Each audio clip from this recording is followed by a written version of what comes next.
Hi, I'm Jim McGlinchy. I'm the senior broadcast producer on the CBS Evening News with Katie Couric, and we're here in Washington with First Look today because there's a big hearing going on. You've probably been hearing about how the wounded from the Iraq War are being treated up at Walter Reed. Well, some of the Congress put together a panel, and they went up there to question people right at Walter Reed today. And David Martin's going to be reporting that story tonight. But today we have with us Mary Walsh. Mary is David's producer, and Mary's covering the hearings, watching the hearings, and give us some of the highlights that you've seen so far. Well, I think if you look at the title of the hearings, you get a pretty good indication of what's going on up at Walter Reed today. It's called, "Is This Any Way to Treat Our Troops?"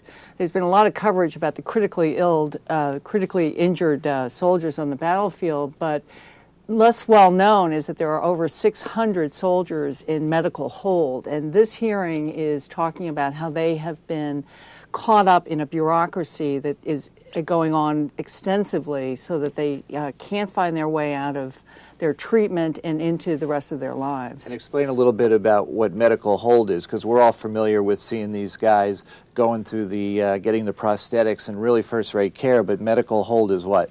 Well, they are being treated, so they're still injured soldiers, and they're still active duty Army, but they are not able to go back to their homes because they have to stay at Walter Reed to get their treatment. So they basically really are, I mean, some people would call it limbo. They're just sort of caught there while their extensive injuries are being dealt with, and they have surgery after surgery, but they can't retire, and they can't go back to active duty, and they can't go home, and so they're just sort of stuck at Walter Reed. One of the stars of this hearing is a guy named John Shannon.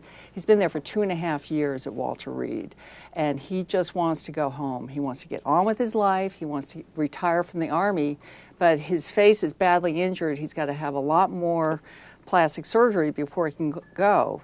But and there's always these extenuating problems. They keep losing his file. So every time he tries to go through the process, they've lost all his paperwork, and they have to start over again. So he's got two problems. He's got to have his surgeries, and he's got to get through the bureaucracies. And sometimes the bureaucracy is equal to the challenges these soldiers face in their injuries. And did you say there's, what, 600 of these people? About 650. Can be stuck up there. So also tonight on the CBS Evening News with Katie Couric, Dr. John LaPook has a report on young girls and obesity, and Daniel Seberg is going to take a look at daylight savings time. This weekend, they're going to start daylight savings time. That's moving it up considerably, and it's causing a lot of problems. So I hope you watch that on the CBS Evening News with Katie Couric tonight.